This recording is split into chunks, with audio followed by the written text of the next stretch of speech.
Bom dia, boa tarde, boa noite, meus amigos. Como que vocês estão? Hoje a gente vai para um episódio aqui incrível, que a gente está tendo a honra de receber o Fábio Félix, que é deputado distrital aqui do DF. Bom, ele vai contar um pouquinho sobre a trajetória dele, falar um pouco sobre como que é a política aqui em Brasília, os afazeres que ele tem, e é isso. E aí, pessoal, tudo bom?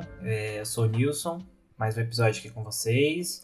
Hoje, como o Augusto falou, a gente está tendo a honra de conversar com o Fábio. Ele falou, né, sobre ele um pouquinho, mas a gente vai ouvir do próprio, ouvir mais sobre ele, conhecer a trajetória para quem não conhece ainda, né? Eu, pessoalmente, já acompanho há um tempo. E vamos lá, vamos ouvir um pouco dele aqui. Valeu, gente, pelo convite. Obrigado aí, Augusto, Nilson, pela oportunidade de falar um pouco, né? Eu sei que vocês têm falado aqui sobre profissões, né? E hoje a gente vai conhecer uma profissão que a gente tem até muito preconceito e que, no caso, nem é uma profissão em si, né?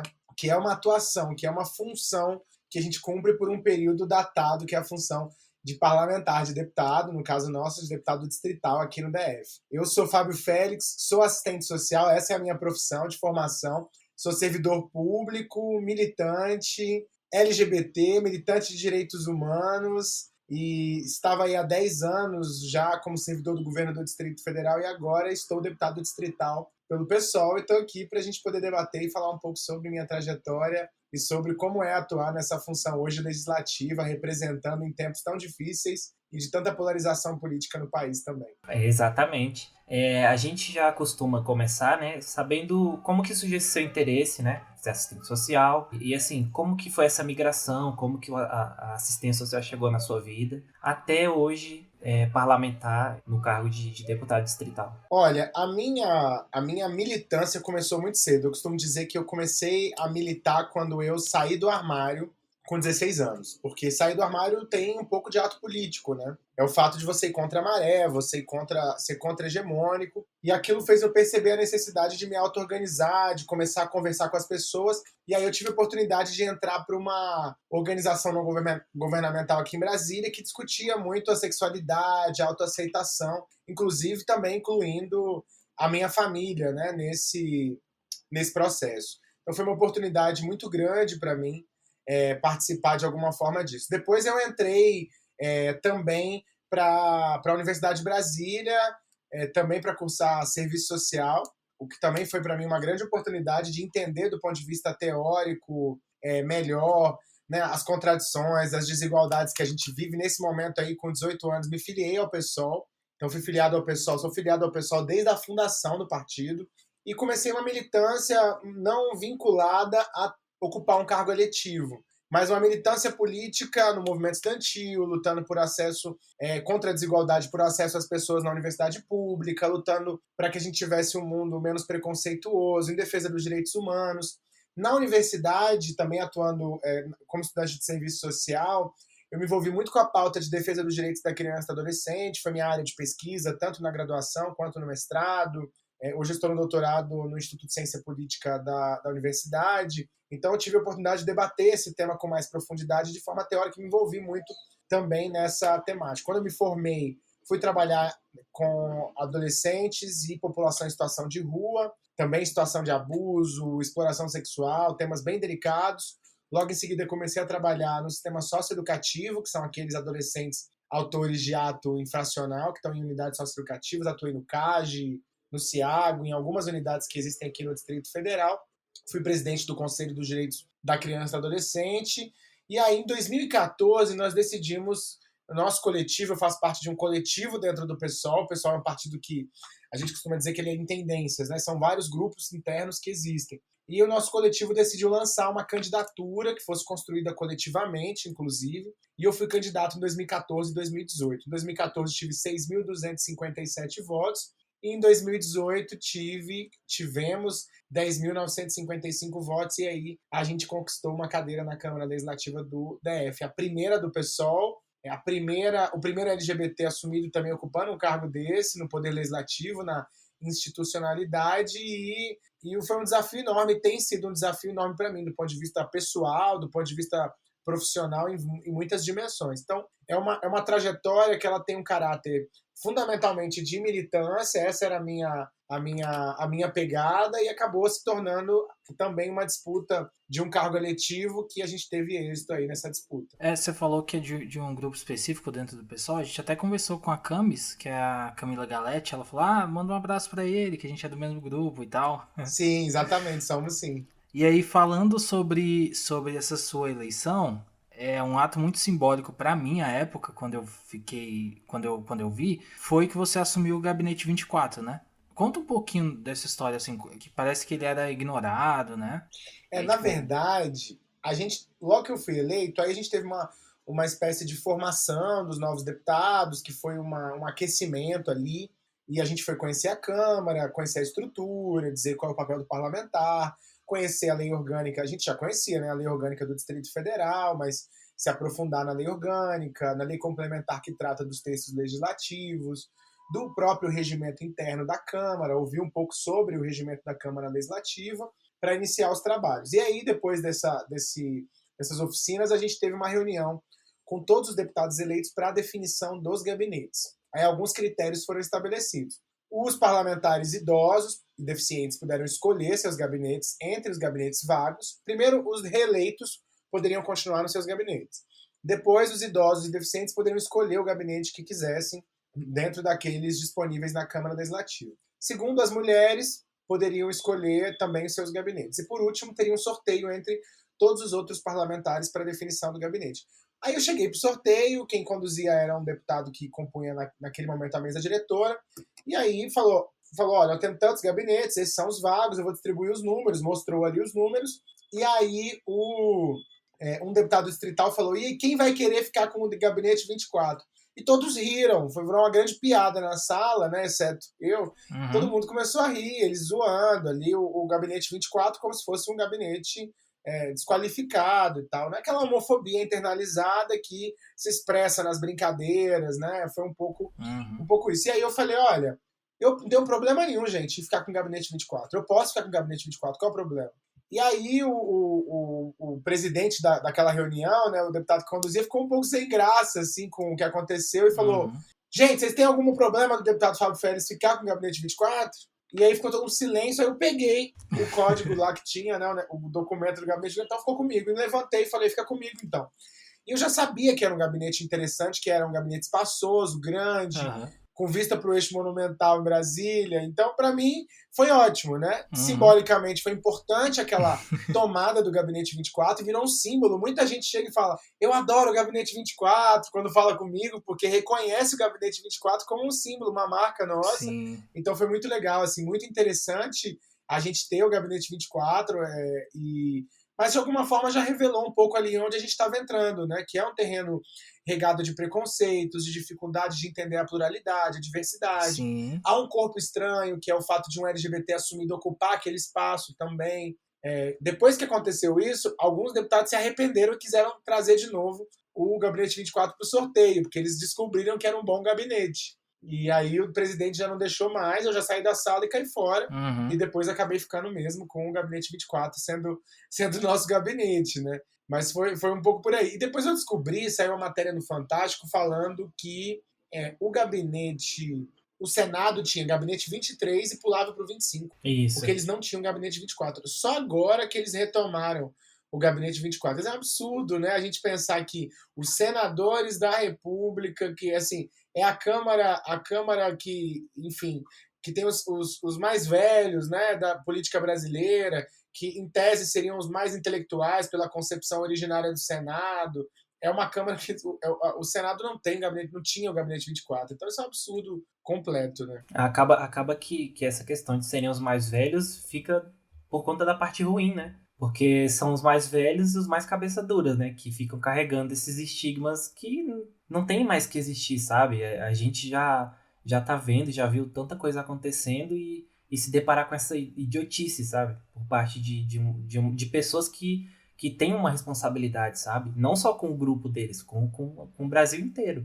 Então é muito louco ficar tendo ainda que ouvir essas coisas. Imagino muito mais pra você, que tá no meio né, desse pessoal todo. Não, isso mostra também o quão importante que é a representatividade de ter uma pessoa nessa posição, que talvez possa não ser fatos que estejam coligados, né? O fato de você ter assumido o gabinete e ter reaberto 24, mas foi uma coisa que mostrou ali, gente, é um número e é isso, né? Então, eu acho que talvez seja o fato mais importante de a gente brigar por representatividade, porque a gente abre os olhos para situações que antes a gente fechava, né? E ignorava e só continuava seguindo a maré, né? Isso, por isso que a gente fala muito da representatividade. Quando a gente entra nesses espaços, a gente gera um certo desconforto. Porque a nossa temática ela toma uma relevância. Uma coisa é eu, como sociedade civil, ou a gente, como sociedade civil, ter uma representatividade em algum conselho, ou a gente chegar fazendo um movimento, a mobilização na Câmara. Outra coisa é a gente estar sentado numa cadeira de parlamentar, fazendo o debate público. Eu acho que isso muda absolutamente o cenário institucional, isso transforma a realidade das políticas públicas, isso nos traz para um lugar de muita relevância política, e eu acho que isso muda as instituições, né? Isso provoca as instituições a mudarem os seus comportamentos. Então eu vejo isso como algo importante, assim, né? E por isso que eu pauto muito a representatividade. E falando um pouco já da sua área de atuação, para quem não sabe, porque, né, o que acontece mais em época de eleição é as pessoas votando e não sabendo nem para que aquele cargo serve. O que exatamente um deputado distrital faz, para quem não sabe? O deputado distrital faz muita coisa, né? E as pessoas não conhecem a Câmara Legislativa. Ou deviam fazer, né? Ou a gente devia fazer muita coisa, né? Mas, infelizmente, é um espaço colegiado, onde um parlamentar sozinho não faz, ou alguns não fazem. Mas o Distrito Federal tem uma peculiaridade, ele não é um município nem um estado. Então a gente cumpre duas funções, a gente é vereador e deputado estadual. Então a gente discute desde as demandas mais municipais, que é a questão do plano diretor, do recapeamento das ruas, tem um buraco em Planaltina, tem um quebra-mola problemático na Ceilândia, desde essas questões mais da dinâmica do cotidiano, a designação dos espaços públicos, pensar a escola, a creche, a escola, o ensino infantil, pensar o CRAS, que é uma atribuição do município, que é o Centro de Referência em Assistência Social, enfim. A gente pensa o cotidiano dessas políticas públicas, as coisas mais elementares do que é a cidade, e aí o nosso papel é fiscalizar, legislar, que é aprovar leis que melhorem, aprovar o plano diretor, que é a distribuição territorial da cidade. Essa é a nossa função municipal, somada à nossa função de deputado estadual, que é discutir os grandes temas do DF. A alta complexidade da saúde, os direcionamentos e diretrizes das políticas públicas, aprovar o orçamento distrital, a lei de diretrizes orçamentárias, discutir a legislação do DF de forma geral, emendar ou discutir a nossa Constituição do DF, que é a lei orgânica do DF, que é o que dá as diretrizes de funcionamento do DF, atribuições do governo, aprovar o que é orçamento impositivo, aquele que tem que ser executado, o que não é. Então, essas são um pouco das nossas funções. Sempre com uma lógica muito de fiscalização. O deputado tem que estar presente, diligente, olhando para as políticas públicas, dando visibilidade aos problemas, às situações que a gente vive no cotidiano, aquelas que não funcionam, que funcionam. Tendo o parlamento, ele é um poder no equilíbrio dos poderes, né? O poder legislativo. Então, a gente deveria, inclusive, ser uma Câmara Legislativa mais independente do governo local, até para ter uma capacidade maior de fiscalização, de provocação, Sim. de tensionamento ao governo local. Então, é um pouco esse o nosso papel, fazendo uma explicação aqui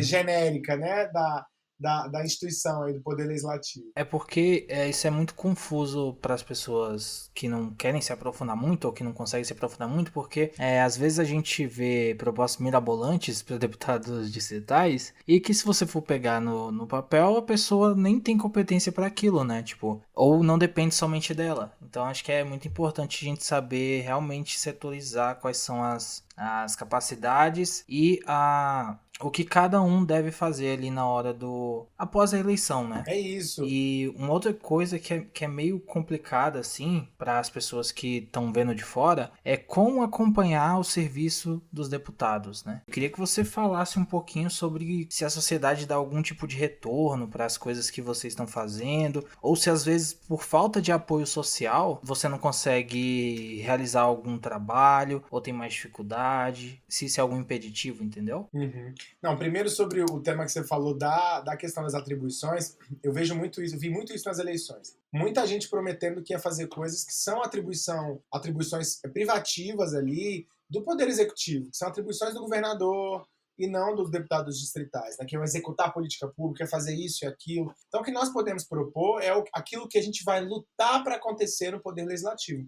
Leis que a gente pode propor, fiscalizações que a gente pode fazer. Esse é o escopo do nosso programa, daquilo que a gente pode defender como bandeira, né, nas eleições. Então, essa é uma preocupação que a população tem que ter, quem está ouvindo a gente também, na hora de votar, né? Ver se aquilo que está sendo proposto pelo candidato é algo exequível e tem uma relação ali com o trabalho de fato executado pelo Poder Legislativo. Sobre a segunda questão ali de como medir um pouco o serviço dos deputados distritais. E aí eu vou até falar uma coisa mais polêmica. Às vezes as pessoas estão acostumadas a interpretar o trabalho dos deputados distritais pela quantidade de sessões que ele comparece, né? Então, o deputado está em todas as sessões. Óbvio que estar em todas as sessões é uma obrigação do parlamentar. Uhum. Então, eu tenho cumprimento, a agenda de 100% das sessões de presença. Então, essa é a minha prática. Isso é elementar, faz parte da atribuição parlamentar. Mas tem muitos deputados que estão em todas as sessões que não necessariamente são bons parlamentares e não necessariamente prestam bom serviço à sociedade também. Porque existem várias formas de você medir o trabalho de um parlamentar. Um gabinete aberto, é um gabinete presente nas cidades, executa um trabalho de articulação com a sociedade civil permanente, de fiscalização dos serviços públicos, atua com independência do Poder Executivo nas principais votações, nas votações polêmicas, faz juízo próprio de valor, ou é carregado como base do governo ou oposição sem juízo próprio de valor. Uhum. Né? Essa capacidade de atuação com independência, ela é fundamental. Tem elaboração de leis que são importantes e tem impacto social para a vida das pessoas concretamente. Né? Eu acho que esses outros elementos, né, eles são ainda mais importantes que só a presença em si nas sessões. Tem deputados que estão em todas as sessões, mas não fazem um debate público, não atuam com independência, não lutam pela melhoria da vida das pessoas, não têm proposições que são interessantes e tem relevância na mudança da vida das pessoas concretamente. Então, eu acho que são vários elementos que têm que ser levados em consideração de forma conjugada ali, né, concomitante. Então, eu vejo esse como um caminho importante para essa avaliação. Mas não é fácil mesmo, porque é uma casa plural.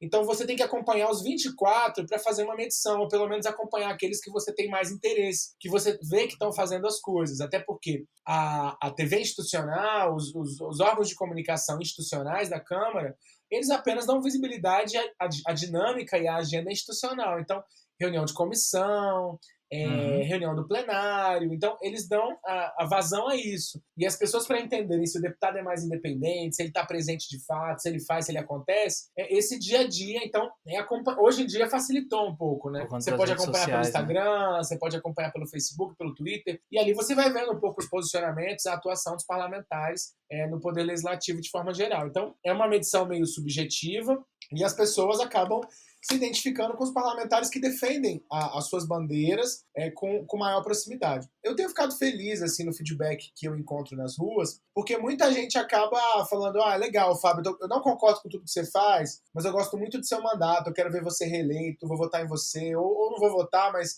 admiro o seu trabalho. Hoje mesmo eu fui na Samambaia para um almoço e eu conversei com o dono do restaurante, com algumas pessoas na cidade, falando, olha, eu estou acompanhando o seu trabalho, muito interessante. Muita gente dando um feedback de que vem acompanhando pelas redes sociais ou pela repercussão que a imprensa dá ao trabalho. Então, eu acho que há espaço para ser parlamentar no DF, fazendo um trabalho de forma inovadora e se conectando com as pessoas a partir de um trabalho sério de elaboração, de discussão política na cidade. Eu tenho aprendido muito também, estou no primeiro mandato, com 2 anos e 7 meses aí de mandato completos agora, então estou aprendendo aí com muita humildade, mas tentando prestar o serviço de uma forma adequada, correta, mas sabendo também das limitações do que é ser um parlamentar no meio de uma casa legislativa com outros 23 deputados. E imagina também que tem sido um mandato muito complexo, né? Porque já vem dessa última eleição, né? Que infelizmente a gente teve uma ascensão muito alta aí dessa direita conservadora, essa direita mais fascista mesmo, não tem outro nome. E assim, se deparar com o número de pessoas desse lado da política, pelo menos aqui onde eu resido, né? Eu resido no Goiás, a alta do bolsonarismo foi Foi muito grande. Das pessoas que pegaram essa barca e foram eleitos e, assim, não estão fazendo nada, sabe? Tiveram aquilo ali e estão só... Veio a pandemia e aí estão aumentando o negacionismo, aumentando todos esses tipos de políticas que não faz muito sentido para a população em si, sim visando o próprio interesse, né? Então, imagino que não tem sido um mandato muito fácil. E por ser o seu primeiro, não sei se você pode falar muito aberto sobre isso, mas como que tem sido realmente? A gente tem muitas dificuldades, né? Assim, o poder legislativo ele é uma pluralidade enorme, são muito fragmentados, são muitos partidos, então é sempre uma luta interna, institucional muito grande para a aprovação de um projeto e para articulação de demandas. Nós somos uma minoria ali que defendem uma bancada progressista, que é minoritária, nós somos 5 de 24 deputados distritais, então para a gente discutir, dar relevância a uma matéria ou derrubar uma matéria nunca é uma situação fácil, é sempre uma discussão muito delicada dentro do Poder Legislativo e que eu tenho tido dificuldades cotidianas. Na Câmara Legislativa do Distrito Federal, a onda bolsonarista aconteceu e muita gente surfou nessa onda bolsonarista, de extrema-direita, antidemocrática nas eleições. A gente vê isso com a bancada enorme do PSL na Câmara Federal, a gente vê senadores de extrema-direita, como você falou no Goiás, deputados estaduais, vereadores, muita gente surfando nessa onda de extrema-direita, que eu espero que acabe, que eu espero que sucumba, que a gente consiga derrotar essa onda em 2022, mas, ao mesmo tempo, aqui na Câmara Legislativa do DF, esse grupo político não teve tanto êxito. Então, o que nós temos mais são os setores da direita tradicional brasileira. Esses setores estão mais representados na Câmara Legislativa e teve um parlamentar que foi eleito pela onda bolsonarista, mas acabou abandonando o partido, foi para um partido um pouco mais moderado, e uma parlamentar que tem um perfil um pouco mais conectado com algumas pautas do bolsonarismo, né? Assim, um liberalismo mais radical, uma visão um pouco mais conservadora em uma série de agendas. Então, é um pouco esse o contexto. Mas aquela polarização que a gente vê na Câmara Federal, de uma guerra cotidiana, ela acontece na política local, ela acontece na dinâmica do plenário, mas numa temperatura diferente. Até porque aqui não são 513 deputados. É um grupinho muito menor, são só 24, então você acaba tendo a oportunidade de conversar com todos, falar no corredor as suas divergências, divergir no plenário, mas a relação ela é um pouco mais amena do ponto de vista pessoal do que é aquele caos da Câmara Federal com 513. A articulação é mais fácil, né? É uma articulação mais direta, são menos pessoas para você conversar, menos pessoas para você dialogar no cotidiano, apesar de que algumas divergências são gigantes, brutais, tem brigas, tem confusão, mas também tem ali consenso. Como são menos pessoas, é possível construir mais síntese, com mais rapidez. Então, a dinâmica de funcionamento, digamos, as divergências são grandes, assim como na esfera federal, mas a dinâmica de funcionamento ela é um pouco diferente. Então, não é aquela guerra performada no federal, ela não é performada da mesma forma no âmbito distrital, apesar das diferenças existirem e a disputa política acontecer permanentemente, né, em todos os espaços e com todos os projetos. Mesmo não tendo esse tipo de vitória na Câmara Legislativa do DF, assim, a gente teve um governador eleito nessa, né, pegou rabeira aí, né, e aí o que eu vejo bastante nas suas redes sociais é o seu combate ou a sua tentativa de tentar forçar a barra com o Ibanez na questão de vacina, na questão de melhor uso de dinheiro público. E esse também é um papel muito importante dos deputados distritais, né? Que você tem que estar lá supervisionando o governador. E aí por fora, assim, por fora, né? Claro, a gente viu que o cara caiu de paraquedas. Não tem outra. E o cara surfou a onda, uma onda gigantesca aqui no DF, foi eleito com maioridade dos votos e tal. Cara, como que é trabalhar assim, supervisionando o governador do DF? É uma aventura que esse governador tenha sido eleito em 2018, porque é uma pessoa que representa a velha política, representa a direita tradicional brasileira, é um milionário que não tem experiência com a gestão pública, que não tem compromisso público como prioridade na sua trajetória. Então é muito ruim a condução da política e da gestão hoje do governo do Distrito Federal. E eu lamento muito que ele seja nosso governador. Então o nosso papel é duro, porque nós estamos falando de alguém com muito poder econômico, com muita capacidade de articulação na superestrutura, nas instituições, com muita capacidade de articulação federal, porque tem tentado o tempo inteiro ser aliado de Bolsonaro, e desde a eleição já colou, fez a campanha bolsonês, junto com o Bolsonaro, se elegeu também no segundo turno nessa onda, se aproximando do bolsonarismo, do Bolsonaro, e tem se aproximado cada vez mais, não só no discurso, mas também no seu método e na sua prática autoritária de exercer o poder, assim como também na forma como ele tem enxergado cada vez mais a pandemia, abrindo mão das medidas preventivas, não correndo atrás da vacina. Então, é um trabalho de 24 horas. Eu já tinha, quando eu era candidato, uma ex-deputada muito querida me falou assim, Fábio, ser oposição é um inferno. Se trabalha 24 horas. E é um pouco por aí. Ser oposição não é fácil. A gente trabalha 24 horas, assim, porque o tempo inteiro as coisas estão acontecendo na cidade e a gente precisa denunciar, a gente precisa dar resposta. A gente é a última esperança de muita gente que quer denunciar um processo e não consegue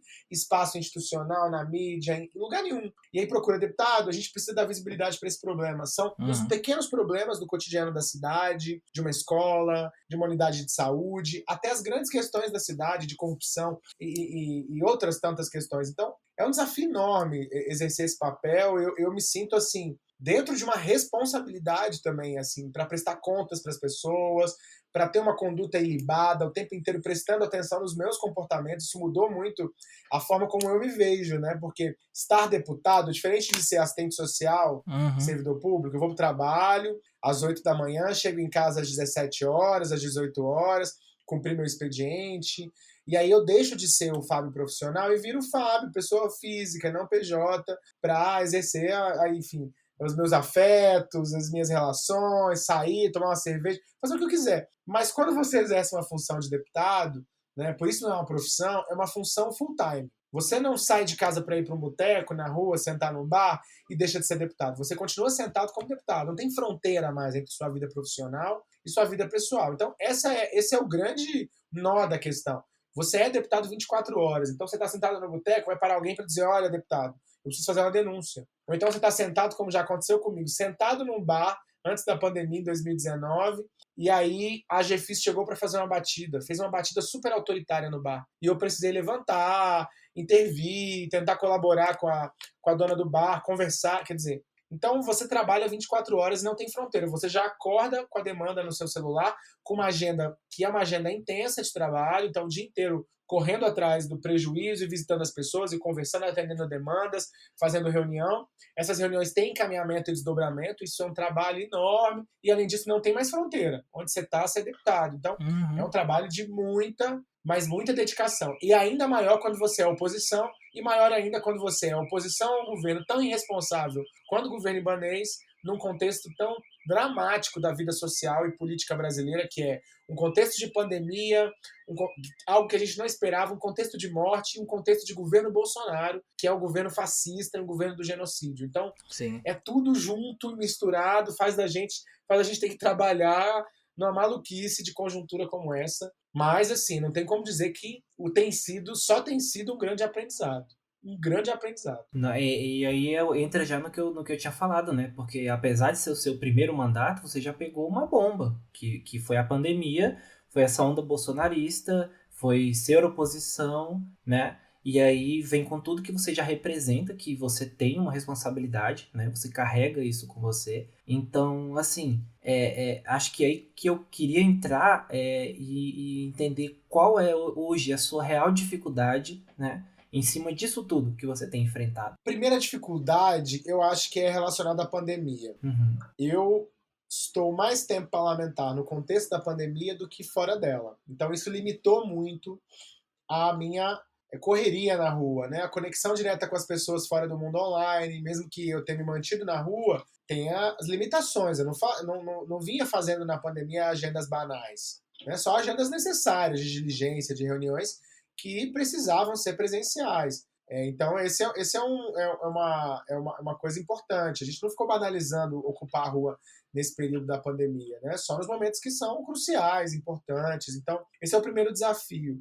Imagina uma crise humanitária, uma crise sanitária, uma crise econômica sem precedentes. Nós estamos na unidade da federação, mas das mais desiguais do país. Uma unidade da federação que está em primeiro lugar em desemprego, onde as medidas sanitárias foram tomadas de forma precária, uma saúde pública improvisada em muitos sentidos, por falta de investimento, por falta de condições de atendimento, onde o servidor é desafiado, está desafiado a trabalhar de forma quase cruel, porque o contexto da pandemia faz com que os servidores não tenham folga, não possam tirar férias, tenham que trabalhar no mutirão de vacinação e, ao mesmo tempo, atender gente doente que está com a Covid-19, expor suas famílias. Então, assim, é muito tensionamento. São muitos tensionamentos conjuntos ao mesmo tempo, né, que nos pegam nesse processo da pandemia. E isso tem sido o maior desafio para mim nesse mandato. O segundo maior desafio, dificuldade, que eu vejo é o fato de ser um LGBT no espaço político e representar as LGBTs. Porque, de alguma forma,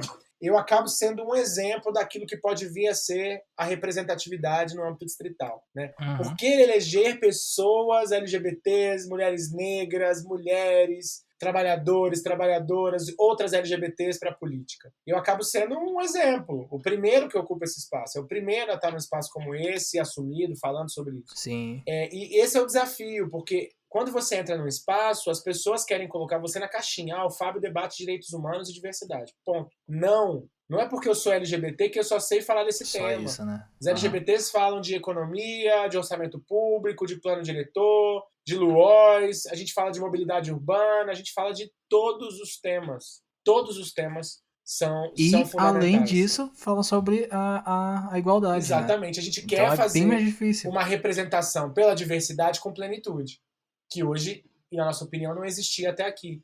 E o fato de ocupar um espaço ajuda, né, e apresentar bons projetos nesse caminho, lutar para que a gente tenha, como a gente tem hoje, a primeira casa de acolhimento LGBT na política de assistência social na modalidade república do país. Né? Então, isso é um grande ganho. Mas, ao mesmo tempo, a gente debate todos os temas. Então, eu não sou representante das LGBTs. Eu sou representante da sociedade do Distrito Federal progressista, das pessoas heterossexuais, das pessoas cisgênero, mas também da população LGBT, com mais efetividade também nesse espaço institucional. E esse é um recado que eu acho que o nosso mandato tem tentado passar para a sociedade de alguma forma. Não é um recado fácil, mas eu colocaria esses dois aí como os principais desafios. Tem mais um que um terceiro, que é a articulação cotidiana, institucional. É um aprendizado. No primeiro mandato, as pessoas falam as pessoas deviam ter um mandato só. Eu nunca concordei com isso, né? Porque eu acho que essa é uma visão limitada, precária do sistema político. Eu acho que as pessoas não podem ser carreiristas, tem que ter limitações. E deputado não é para ter benesses, não é para ter privilégios. Deputado é para exercer um cargo público, uma função pública com dignidade, claro, recebendo um salário que seja digno, com condições de trabalho para representar aqueles seus eleitores e fazer o tensionamento político necessário, precisa para fazer isso de estrutura, mas tem que ter limitações, mas não é para ter privilégio, não é para ser rico, não é para ser milionário, é para ser um servidor público. Essa é a função de um parlamentar. Mas, ao mesmo tempo, muito da articulação política cotidiana, intra-institucional, eu aprendi na convivência, na dinâmica nesses últimos 2 anos e 7 meses. E eu sei que num segundo mandato eu posso exercer essa articulação política de forma muito mais qualificada na representação das pessoas, aprovando mais leis, sabendo fazer uma oposição ainda mais qualificada. Então eu sei da importância de pessoas com experiência também nos espaços públicos. É porque é meio difícil, né? Você chegar a uma pessoa nova assim, sem nenhuma moral, e aí chega lá já tem um monte de gente que tem 1000 anos de casa, e aí você fica coado às vezes, ou as pessoas não te dão moral, né? Então é exatamente isso. E qualquer tipo de planejamento você precisa de tempo. Então eu também não sou a favor desse negócio de mandato único, não. Eu acho que isso é balela de liberal.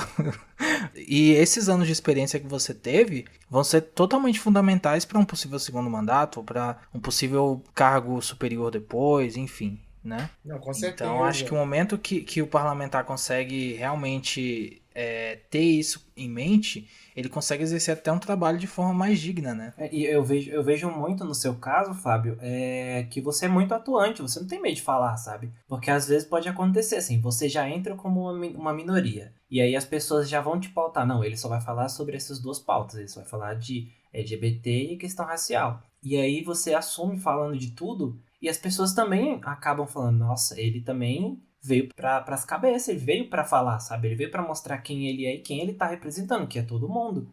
todo mundo que confiou o voto nele, todo mundo que acha que ele é a representação dele. E puxando para um segundo mandato, que eu espero realmente que você consiga, ter mais pessoas que vão ser seus aliados. Mais pessoas que vão trazer essa bagagem que você já traz, e isso vai te ajudar muito mais a ter uma base, né? Da mesma forma que as outras pessoas têm. O grupinho deles você também, possivelmente sendo um exemplo, né? E as pessoas tendo essa chance de chegar a um mandato, por exemplo, acho que também ajuda bastante, né? Com certeza. Eu acho que a gente chega ali para abrir portas. A renovação ela é fundamental. Tem muita gente interessante, importante, legal, representativa que pode entrar em espaços como esse. Eu mesmo conheço um monte de gente que eu vejo, cara, é muito legal que você esteja aqui. É gente que está na nossa assessoria hoje, que podia estar ali como deputado e pode estar futuramente.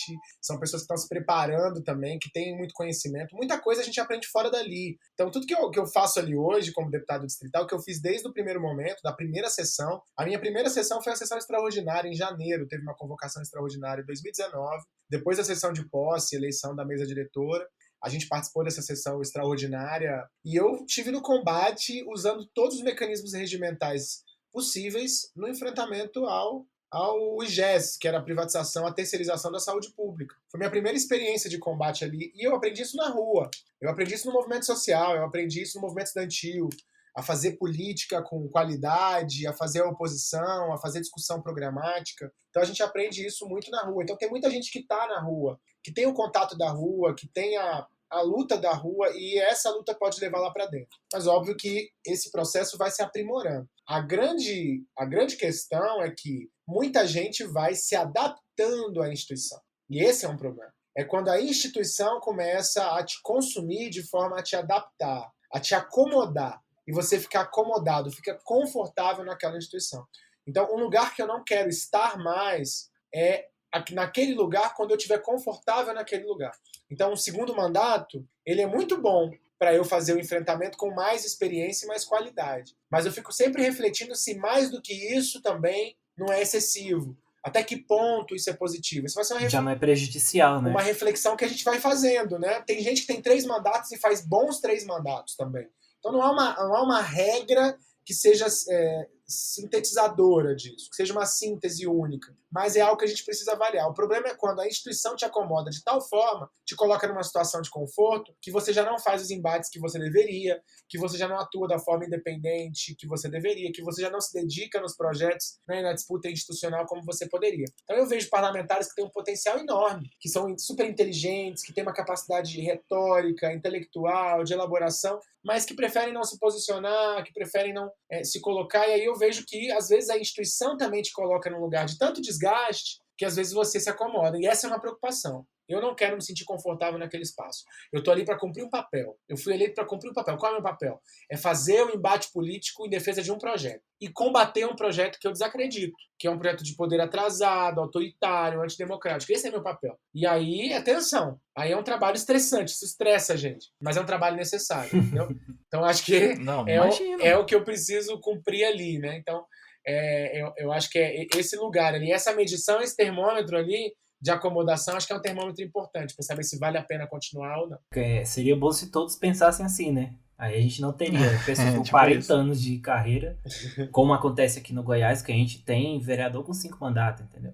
É complicado.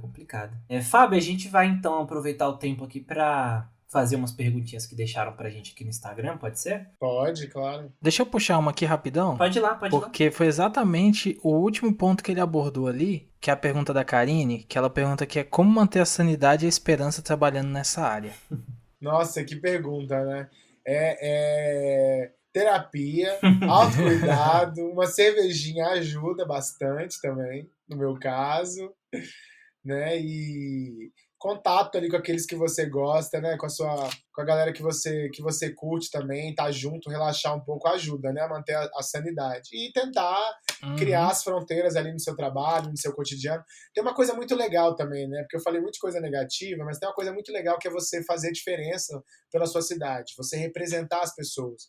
você trazer orgulho, você trazer empatia, você se conectar com as pessoas que você representa ou que se sentem representadas no seu mandato. Isso é algo muito satisfatório. É uma satisfação que é difícil você sentir em algum momento, né, em algum contexto. Olha que orgulho, né? Estar sentado numa cadeira de deputado distrital, um viado sentado numa cadeira como essa, numa democracia como a nossa, em tempos da extrema-direita.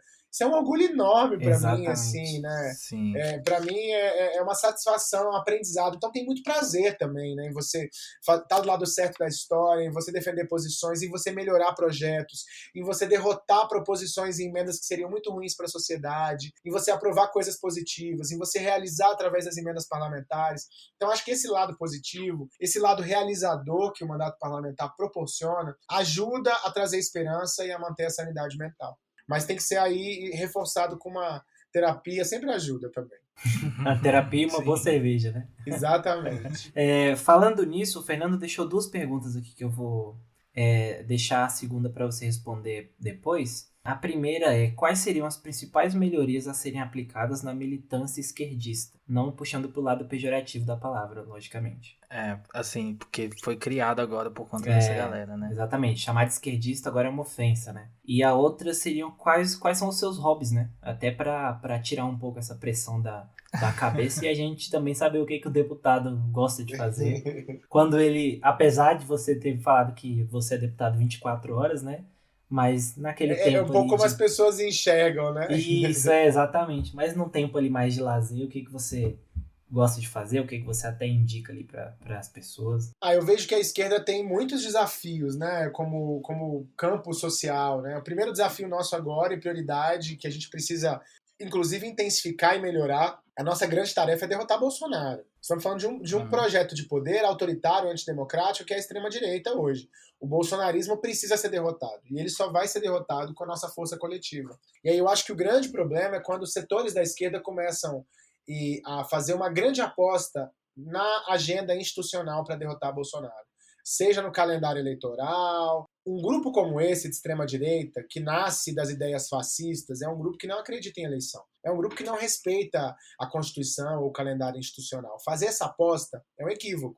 Para derrotar Bolsonaro, a gente tem que fazer muita pressão nas instituições, sim, mas também muita pressão na rua. Mobilizar as pessoas, movimentar a sociedade, se conectar nos bairros, nas comunidades, nas cidades, para derrotar Bolsonaro. Então, acho que a esquerda, o primeiro ponto é se auto-organizar na rua para conseguir derrotar esse governo e na institucionalidade de forma comum, conjugada, sistematizada, conectada. Então, eu acho que seria um erro, e eu vejo que alguns setores apostam muito só na institucionalidade e no calendário eleitoral como uma grande saída para o país. Eu desconfio que um governo golpista, que um setor golpista que está no poder, não tenha condições, de fato, né, de respeitar esse calendário. Eles vão tentar dar golpe. E para resistir, a gente tem que estar na rua. Então, acho que esse é um primeiro ponto. Ele já está anunciando, né? Ele já vem anunciando há muito tempo. Então, não é surpresa para ninguém. Vem ensaiando isso o tempo todo, né? Então, eu acho que assim, o ponto que eu colocaria é esse, assim, uma aposta maior nas ruas e não jogar todo o seu esforço numa aposta institucional. Acho que esse é um caminho para a esquerda melhorar a sua atuação no país. Ótimo. E agora você pode falar um pouco dos seus hobbies, o que você gosta de fazer, para a gente conhecer um pouco mais o Fábio, né? O Fábio fora dessa parte toda. O Fábio CPF. Com certeza. O Fábio é pessoa física, né?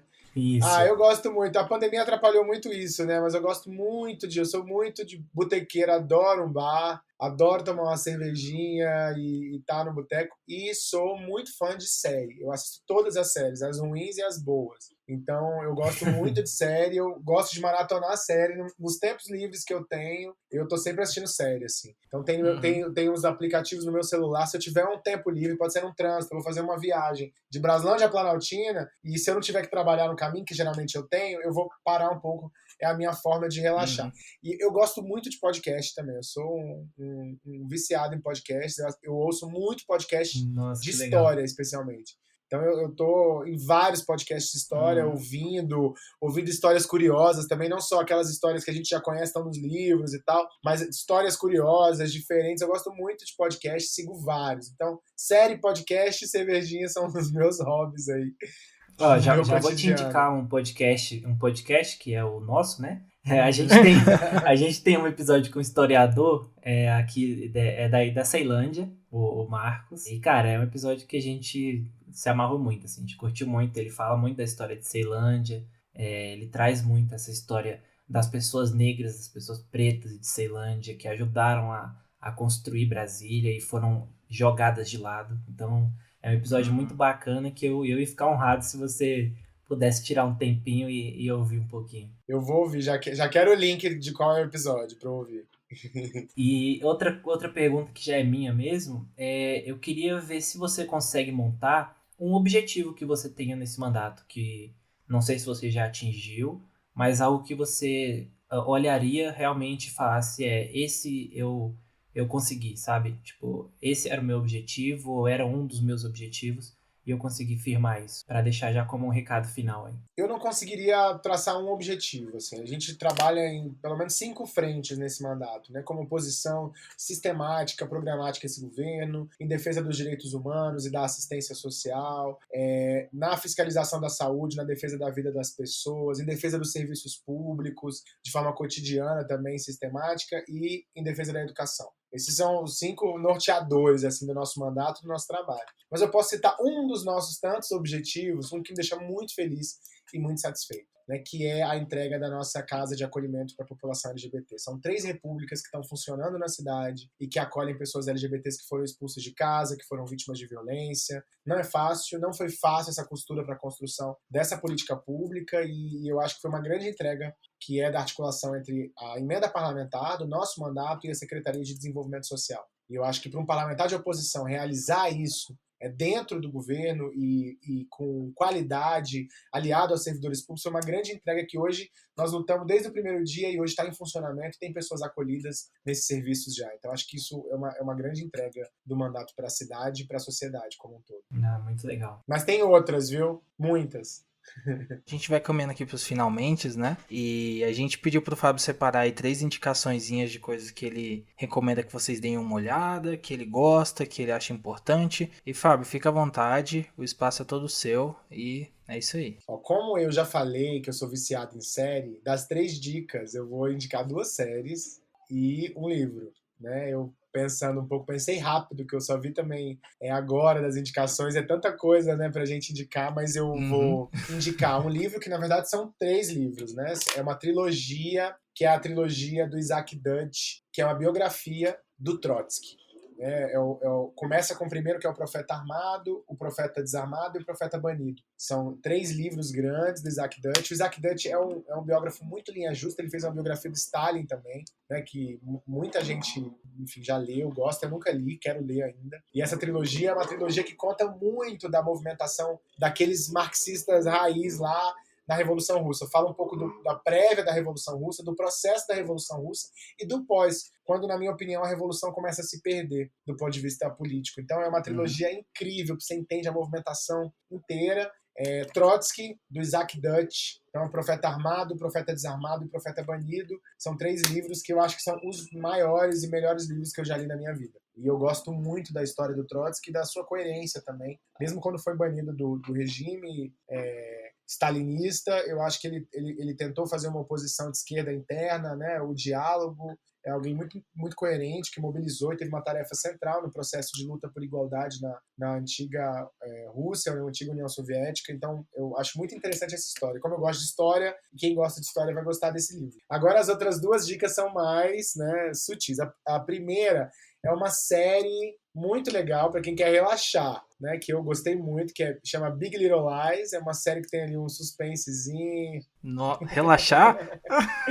Relaxar é difícil, né? Eu adoro série que tem crime também, assisto várias, assim, que tem uma incógnita ali, você fica até o fim. Nossa. Agora mesmo eu tô vendo outra. E Big Little Lies é uma série muito legal. Eu curti muito, além de ser um elenco da pesada, né? Sim. Assim, muito, muito foda. Então, eu gostei bastante. A Nicole Kidman, a Reese, né? É uma galera muito boa. Super premiada, né? Super premiada. É uma série incrível. As atuações, assim, cada cena, cada música da série te prende, assim, você assiste ela do início ao fim.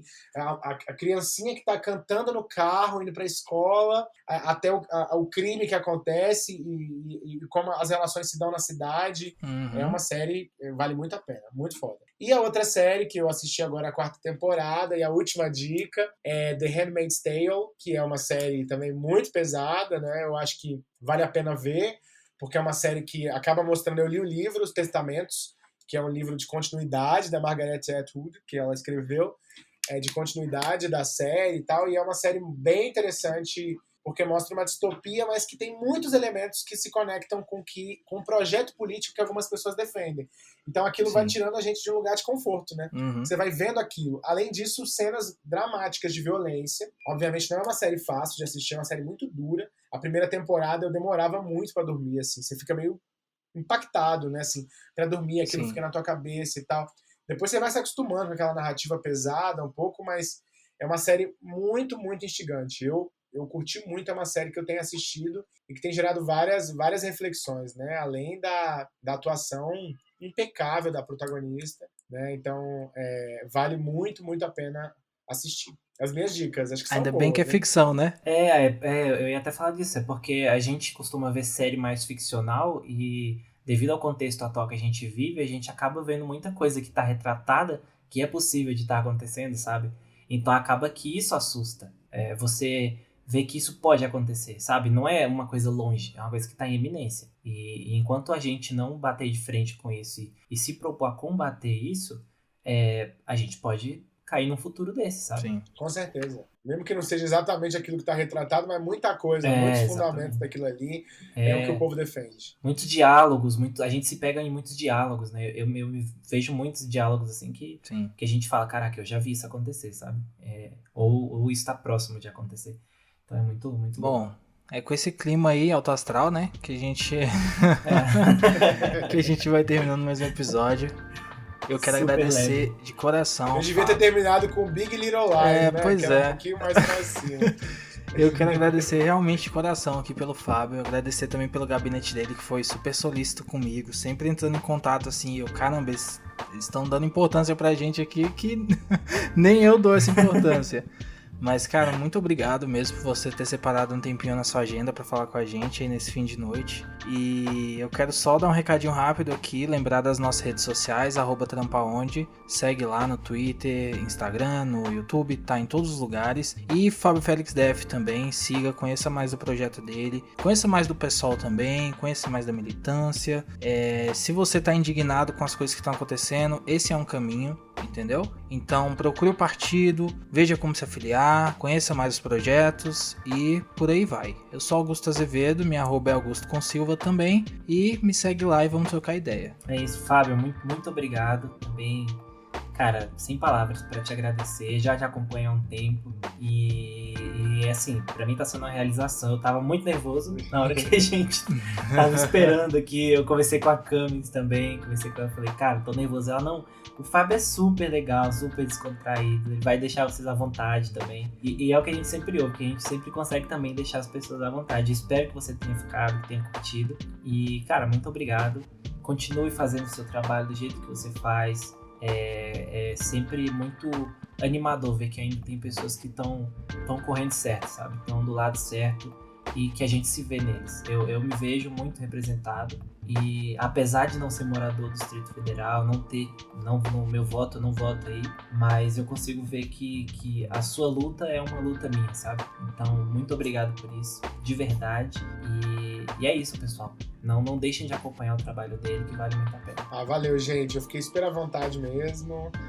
Gostei de ter conversado com vocês. Foi ótimo. Nilson, Augusto, prazer conhecer vocês. E espero que tenha falado um pouquinho, né, desse sentimento do que é estar nessa função. As pessoas tenham compreendido um pouquinho o que é, os desafios que a gente tem estando nessa função também. Muita gente tem curiosidade. Acho que foi legal esse bate-papo e foi legal também vocês trazerem esse tema. E obrigado por terem me convidado para estar aqui com vocês também.